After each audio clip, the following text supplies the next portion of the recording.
नमस्कार. मागच्या व्हिडिओमध्ये आपण ड्युएल कसा लिहायचा ते पाहिलं होतं. त्याच्यावरचे एक्झाम्पल बाकी होते. आता त्याच्यावर एक्झाम्पल अगदी सोपे आहे, ते आपण बघू. Write the dual of the following. 1 मार्कसाठी असतं. एखाद्या स्टेटमेंटचा ड्युएल लिहा किंवा सेंटेन्स दिलं, वाक्य दिलं तर त्याचा ड्युएल लिहा. एक ड्युएल लिहिण्यासाठी 1 मार्क्स आहे. तर तुम्हाला सांगितल्याप्रमाणे ड्युएल लिहायचा असेल तर काय करावं लागतं? ॲड असेल तिथे ऑर करायचा, ऑर असेल तिथे ॲड करायचा. बस. काही एक्झाम्पलमध्ये स्मॉल टी असेल तर तिथे स्मॉल सी लिहायचा, स्मॉल सी असेल तर स्मॉल टी लिहायचा. किंवा कॅपिटल एफ टी असेल समजा तर कॅपिटल एफ लिहू शकता. आणि कॅपिटल एफ असेल तर ड्युएल लिहिताना कॅपिटल टी करायचा. एवढ्या गोष्टी फक्त त्याच्यामध्ये लक्षात ठेवा. अगदी सोपं आहे. आता पहिलं वाक्य लिहिलं आहे बघायचं. P and Q or negation of R. हे एक स्टेटमेंट पॅटर्न आहे. याचा ड्युएल काय होईल? तर याचा ड्युएल होणार पी और क्यू. म्हणजे हा जो ॲड आहे तो काय करायचा? सांगितल्याप्रमाणे ऑर लिहायचा, बाकी बदलायचा नाही. आणि हा जो ॲड आहे हा ऑर आहे की नाही, याला ॲड करायचा. बाकी सेम राहू द्या. अगदी सोपं आहे. ॲड म्हणजे आपला जो सिम्बॉल आहे त्याचा ऑर असा सिम्बॉल आहे, हा ऑर आहे, त्याचा ॲड करायचा. बस एवढं. नंतर दुसरा आहे याचा ड्युएल काय होईल? आता निगेशन पी आहे, काही संबंध नाही, राहू द्या त्याला. फक्त ऑर आहे का नाही ॲड करा. बरोबर. आता हा तिसरा आहे. याचा ड्युएल कसा येणार? टी आहे तर मी तुम्हाला सांगितलं की सी करा. ऑर आहे की नाही त्याचा ॲड करा. पी राहू द्या तसाच. परत हा ॲड आहे त्याला ऑर लिहा आणि क्यू आहे तर राहू द्या. हा झाला त्याचा ड्युएल. आता याचा काय होईल? सी आहे तर काय सांगितलं? टी करायचं. ॲड आहे तर ऑर करायचा. निगेशन ऑफ आर राहू द्या तसं. हा ऑर आहे ॲड करा. पी राहू द्या. हा पण ॲड आहे की नाही, ऑर करा. टी आहे सी करा. अशा प्रकारे फक्त ॲड ऑर यांचा इंटरचेंज किंवा टी आणि सी यांचा इंटरचेंज. काही वेळेस आता समजा इथे कॅपिटल एफ असेल मग इथे कॅपिटल टी करा. एवढाच बदल होऊ शकतो. पण शक्यतोवर टी आणि सी स्मॉल असतात. तुम्ही पुस्तकामध्ये बघू शकता. आता हे वाक्य आहे व्हर्बल फॉर्म मध्ये. He is tall and intelligent. म्हणजे काय? He is tall and he is intelligent असं आहे. तर याचा ड्युएल काय होईल? असा होणार ही इज टॉल. राहू द्या तसंच. ही बदलवला का आपण? क्यू बदलवला का नाही? फक्त हा जो ॲड आहे तो बदलवला. ॲड आहे तर ऑर केला का नाही माहिती आहे, पण ॲडचा ऑर करायचा. बस अशा प्रकारे. He is tall or intelligent हा झाला ड्युएल. नंतर हे दुसरं वाक्य आहे 3 लेस दॅन 6. मला 3 लेस दॅन 6 पण हा ऑर आहे ना त्याचा ॲड करा.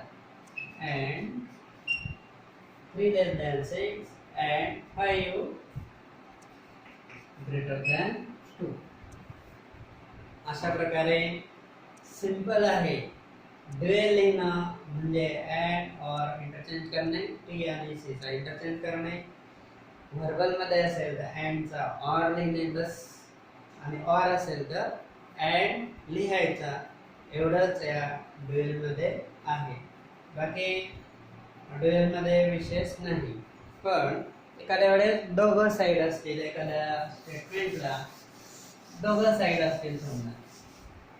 म्हणजे अशा प्रकारे negation P or Q is equal to negation P and negation Q हे आपल्याकडे आहे. ते स्टेटमेंट आहे, याला दोघं साईड आहे. तर याचा ड्युएल लिहायचा. तर त्या ड्युएल मध्ये पण दोघं साईड असतील, एवढंच फरक आहे. आधी जे दिलंय ना आपल्याला साईड नव्हती, फक्त स्टेटमेंट आहे. इथे left hand right hand side आहे, तरी ड्युएल लिहिता येतो. तर याचा ड्युएल येईल निगेशन राहू द्या, ऑर चा ऍड करा, इक्विव्हॅलेंट राहू द्या तसंच, निगेशन पी ऍड आहे का ऑर करा असं. तर दोघं साईड असतील तर दोघं साईड लिहा आणि प्रोसिजर सारखे अँड असेल तर ऑर असेल तर अँड. हे आपण इक्विव्हॅलेंट स्टेटमेंट मध्ये असे स्टेटमेंट प्रूव्ह पण केले. तर याचा ड्युएल हा आहे. जर एखादा स्टेटमेंट इक्विव्हॅलेंट असेल तर त्याचा ड्युएल सुद्धा इक्विव्हॅलेंट असतो. आता हे इक्विव्हॅलेंट आहे की नाही, त्याचा ड्युएल हा आहे, तर हे पण इक्विव्हॅलेंट आहे. आणि आता हे आपण मागच्या 5-6 नंबरच्या व्हिडिओमध्ये इक्विव्हॅलेंट स्टेटमेंट घेतलं आहे. त्याच्यामध्ये तुम्हाला हे दोघं दिसतील. यांना डी मॉर्गन्स लॉज असं म्हणतात. These are called as De Morgan's laws. हे डी मॉर्गन्स लॉज का म्हणता याला, तर हा जो आहे तो असा लिहिता येतो, ए युनियन बी डॅश सारखा आहे. सेट मध्ये डी मॉर्गन्स लॉ पहिले, ए युनियन बी डॅश म्हणजे काय राहतो, A dash intersection B dash. तर इथे काय आहे, हा जो युनियन आहे त्याच्याऐवजी ऑर आहे आणि हा जो डॅश आहे त्याच्याऐवजी निगेशन. डॅश म्हणजे कॉम्प्लिमेंट राहतो की जे आधी असतात ते घेत नाही आपण, म्हणजे उलट करतो. तसं इथे पण आहे, हे काय आहे निगेशन आहे. तर ए युनियन बी डॅश काय होतो, A dash intersection B dash. तर इंटरसेक्शन म्हणजे इथे अँड आहे आणि युनियन म्हणजे इथे ऑर आहे. तर पहा ऑर चा इथे काय युनियनचं काय होतं इंटरसेक्शन, मग इथे ऑर चा काय होईल अँड, आणि ए डॅश बी डॅश काय करता नाही, म्हणून निगेशन पी आणि निगेशन क्यू. नंतर हा दुसरा येतात, हा इंटरसेक्शन आहे, ए इंटरसेक्शन बी डॅश सारखा आहे. तर राईटला काय येतं A dash union B dash. मग इथे काय निगेशन असलं तर प्रत्येकाचं निगेशन घ्यायचं आणि हा अँडचा ऑर करायचा. इथे कसं युनियनचा इंटरसेक्शन आहे, तसं इथे अँडचा ऑर आणि ऑरचा अँड केलेला आहे. म्हणून यांना ड्युएल तर शिकलोच आपण, पण एक एक्स्ट्रा माहिती सांगितली की याला डी मॉर्गन्स लॉज असंही म्हणतात. आणि ह्या डी मॉर्गन्स लॉज किंवा काही अजून रिझल्ट आहे त्याच्यावरून आपल्याला निगेशन ऑफ स्टेटमेंट मिळतं. तर आपला पुढचा टॉपिक आहे negation of statement. That is very very important. Negation of statement हा जो टॉपिक आहे तो व्हेरी इम्पॉर्टंट, अगदी महत्त्वाचा आहे. म्हणजे निगेशन लिहिताना विद्यार्थ्यांकडून चुका होऊ शकतात. ड्युएल लिहिताना होणार नाही कारण तिथे अँडचा ऑर आणि ऑरचा अँड आहे. पण निगेशन लिहिताना वेगळे रूल आहे, त्याप्रमाणे निगेशन लिहायचे असतात. आपण एक प्रश्न घेतला होता इक्विव्हॅलेंट स्टेटमेंटचा, त्याच्यामध्ये सगळे निगेशन होते. हे बघा, negation of P and Q. आताच आपण थोड्या वेळापूर्वी लिहिलं, डी मॉर्गन्स लॉ म्हणतात. ते काय होईल negation P or negation Q. नंतर दुसरं आहे negation of P or Q. याला इक्विव्हॅलेंट किंवा इक्वल तुम्ही लिहू शकता, negation P and negation Q. यांना काय म्हणतात दोघांना डी मॉर्गन्स लॉज. म्हणजे अँडचं वाक्य असेल निगेशन करताना हे वापरायचं आहे, आणि ऑरचं वाक्य असेल तर निगेशन करताना दुसरं स्टेटमेंट वापरायचं. ऑर याच्यात नाही. इफ देनचं वाक्य असेल काही वेळेस, तर हे पण आपण एक प्रश्न घेतला आहे, याचं प्रूफ पण घेतला आहे. Negation of P implies Q असं राहतो. P and negation Q.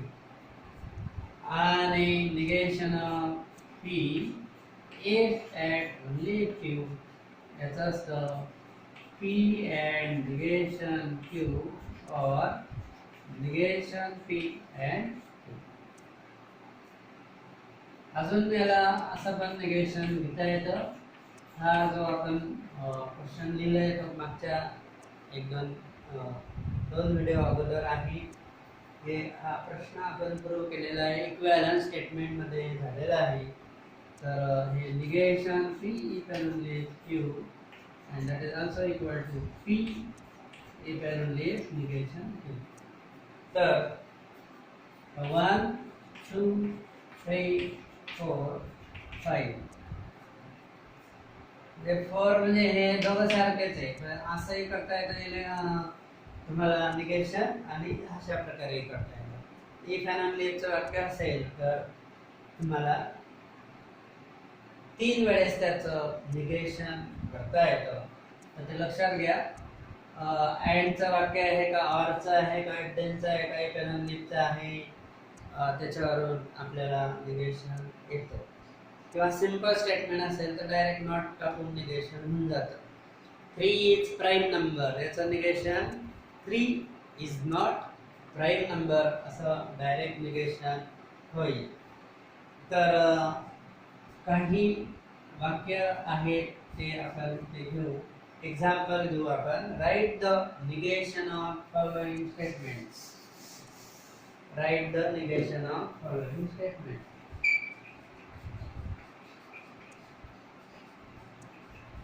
Write the negation of following.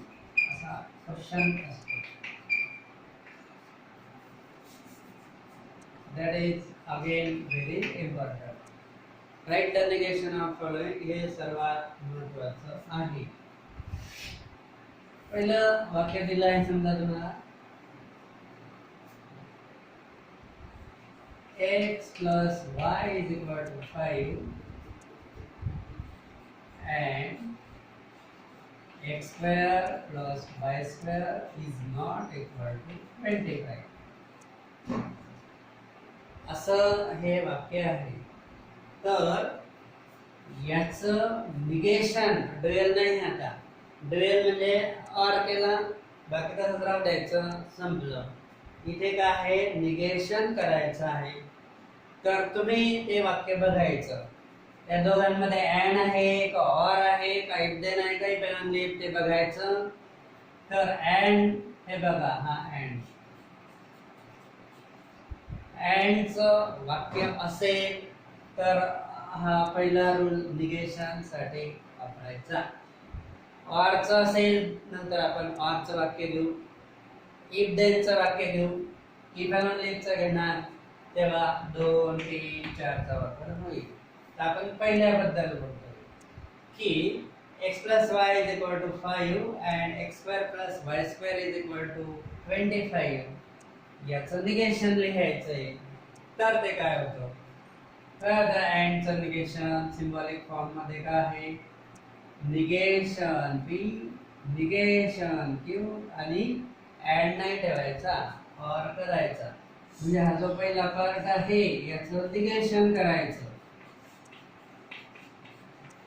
Negation म्हणजे नॉट टाकायचा. इज इक्वल टू आहे ना, is not equal to. And किंवा इज असेल, मी जर सांगितलं 3 इज प्राईम नंबर, मग 3 इज नॉट प्राईम नंबर असं करायचं. आणि अँड ठेवायचा नाही, ऑर करायचं. ड्युएल सारखं करायचं, पण ड्युएल मध्ये हे बदलत नाही, ते बदलतं. लक्षात घ्या. x plus y is not equal to 5 or x square plus y square is equal to 25. आता इथे नॉट इक्वल टू आहे तर इक्वल टू होईल. इथे नॉट टाकायचा ना, नॉट करायचा. म्हणून इज नॉट इक्वल टू आहे तर इक्वल टू होईल. इक्वल टू असेल तर इज नॉट इक्वल टू होईल. इज नॉट असेल वाक्यामध्ये तर नॉट काढून टाकायचं, आणि इज असेल तर नॉट टाकायचं. आता इज इक्वल टू आहे तर इज नॉट इक्वल टू, आणि इज नॉट इक्वल टू आहे तर इज इक्वल टू असं झालं. आणि हा अँडचा ऑर करायचा. आता दुसरं वाक्य बघू आपण. आधी सांगितल्याप्रमाणे 3 is prime number. शॉर्ट मध्ये 3 is prime number or आता मी काय लिहितोय or Nagpur is in Maharashtra.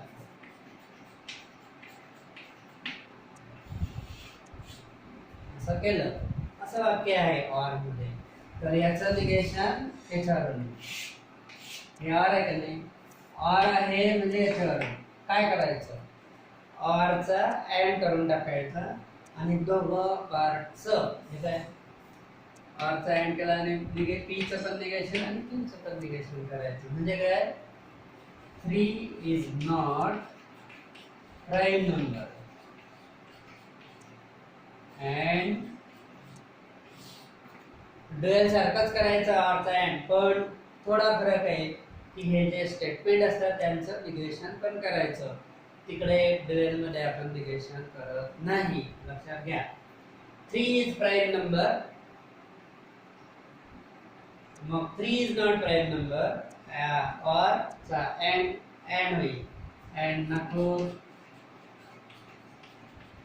is not in Maharashtra. is not इथे is होतं का नाही, आता काय केलं आपण is not किंवा is not असेल तर is करून टाकलं असतं. आता इथे दिलं असतं 3 is not prime number ना, आपण लिहिलं असतं 3 is prime number आणि or चा एंड केलाच असता. तर एंड मध्ये तुम्हाला प्रॅक्टिस मध्ये जास्त वाक्य दिले जातील. एंड असेल तर और करायचं आणि और असेल तर एंड करायचं, हे दोन रूल आहेत. नंतर इफ देन चं वाक्य बघू आता 3 नंबरला. इफ देन चं वाक्य आहे समजा third, if 3 plus 2 is equal to 5, then 3 square plus 2 square is equal to 25 किंवा 5 square. आता स्टेटमेंट म्हणजे काय राहतं, आयदर ट्रू और फॉल्स. हे ट्रू आहे आणि इकडचा फॉल्स आहे, पण ते स्टेटमेंट आहे, त्याचा काही फरक पडत नाही.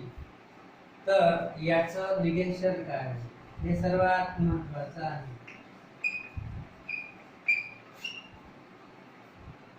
एंडचा असेल तर आर मध्ये होऊन जाईल, ऑरचा असेल तर एंड मध्ये होऊन जाईल, ते चुकणार नाही.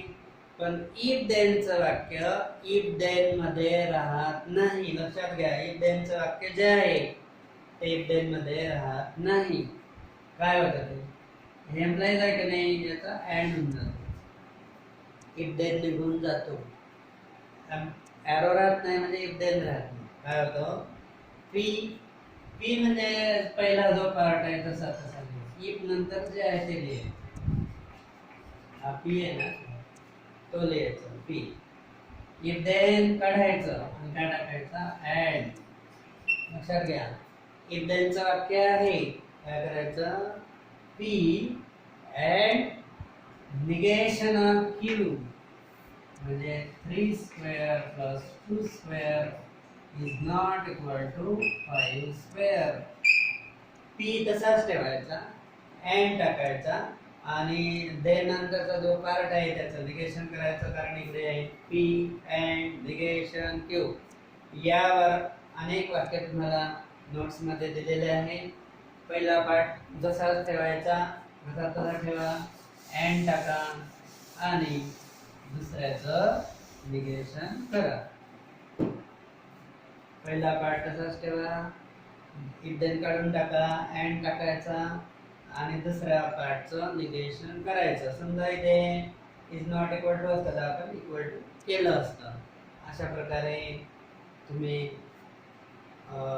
इफ देनचं वाक्य असलं की निगेशन करू शकता.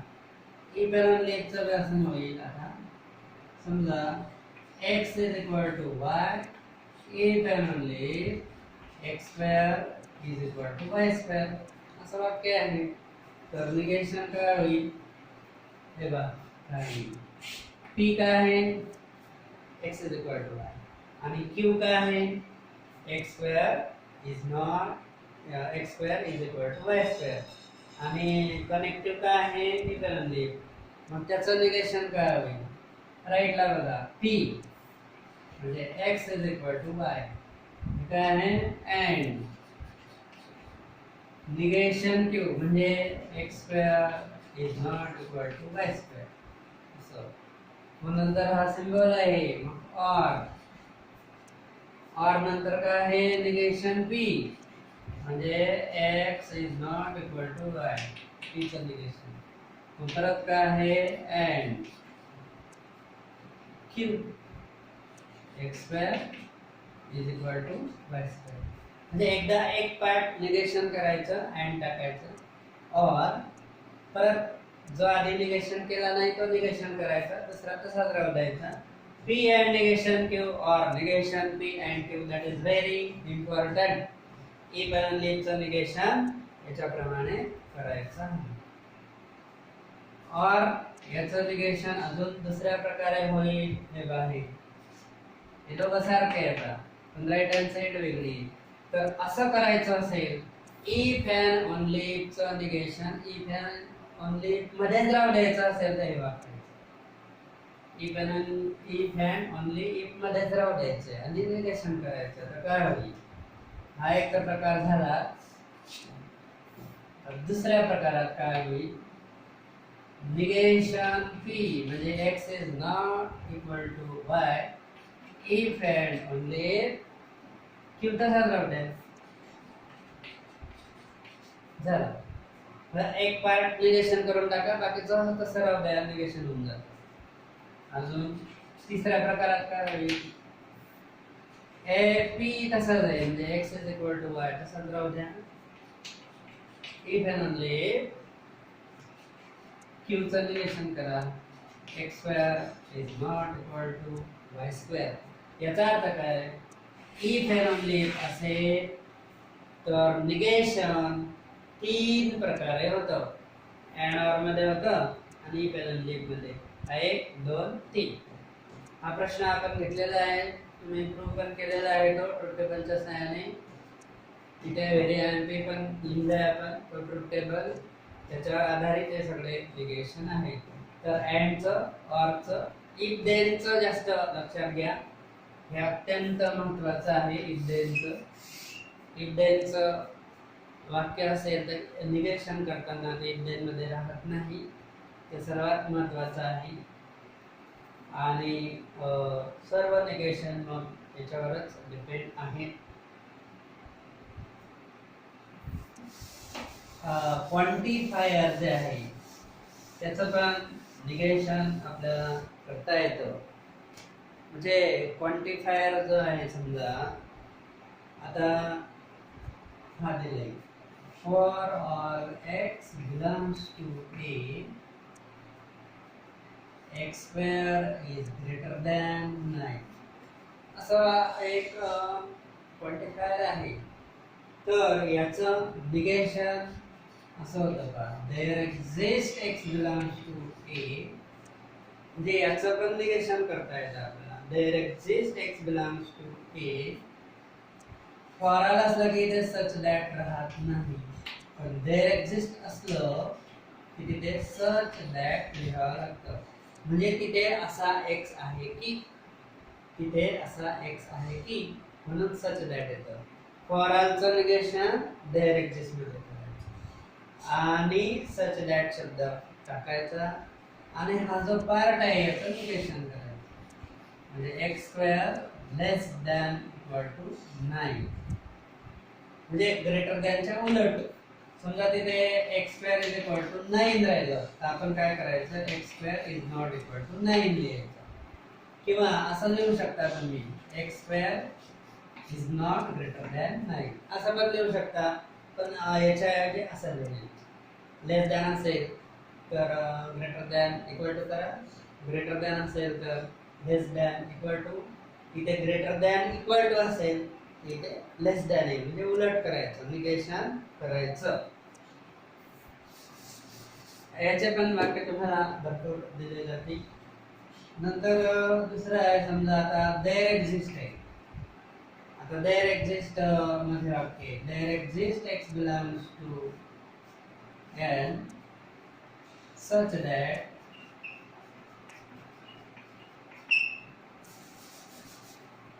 x square is equal to x.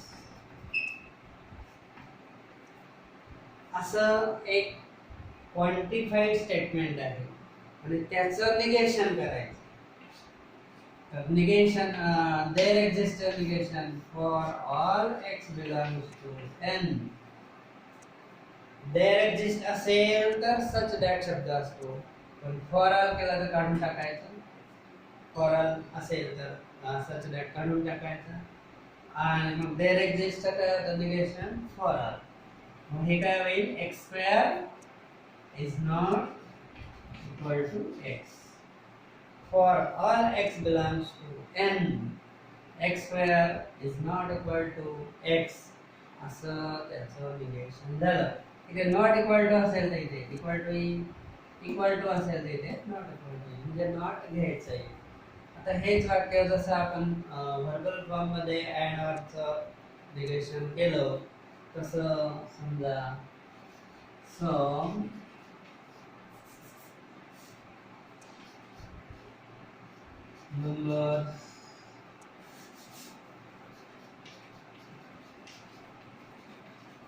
numbers are not